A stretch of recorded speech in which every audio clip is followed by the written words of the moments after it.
എല്ലാവർക്കും പുതിയൊരു വീഡിയോയിലേക്ക് സ്വാഗതം. കേരള ഹയർ സെക്കൻഡറി വിദ്യാഭ്യാസ വകുപ്പിൽ higher secondary school teacher journalism state wide category number 701/2025 തസ്തികയിലേക്കുള്ള തിരഞ്ഞെടുപ്പിനായി 5/5/2026 നടത്തിയ പൊതു ഓൺലൈൻ പരീക്ഷയുടെ അടിസ്ഥാനത്തിൽ താൽക്കാലികമായി യോഗ്യത നേടിയ ഉദ്യോഗാർത്ഥികളുടെ രജിസ്റ്റർ നമ്പറുകൾ ഉൾക്കൊള്ളുന്ന ഷോർട്ട് ലിസ്റ്റാണ് നിങ്ങളിവിടെ കാണുന്നത്.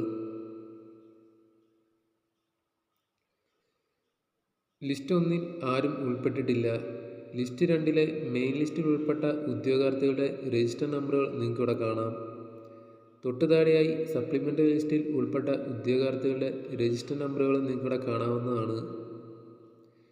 ഷോർട്ട് ലിസ്റ്റിൽ ഉൾപ്പെട്ട ഉദ്യോഗാർത്ഥികളുടെ എണ്ണം നോക്കിയാൽ ലിസ്റ്റ് 2-ലെ മെയിൻ ലിസ്റ്റിൽ ഉൾപ്പെട്ട ഉദ്യോഗാർത്ഥികളുടെ എണ്ണം 10, സപ്ലിമെൻ്ററി ലിസ്റ്റിൽ ഉൾപ്പെട്ട ഉദ്യോഗാർത്ഥികളുടെ എണ്ണം 19, ഡിഫറൻ്റ്ലി ഏബിൾഡ് കാറ്റഗറി ലിസ്റ്റിൽ ഉൾപ്പെട്ട ഉദ്യോഗാർത്ഥികളുടെ എണ്ണം 1, ഷോർട്ട് ലിസ്റ്റിൽ ഉൾപ്പെട്ട ആകെ ഉദ്യോഗാർത്ഥികളുടെ എണ്ണം 30.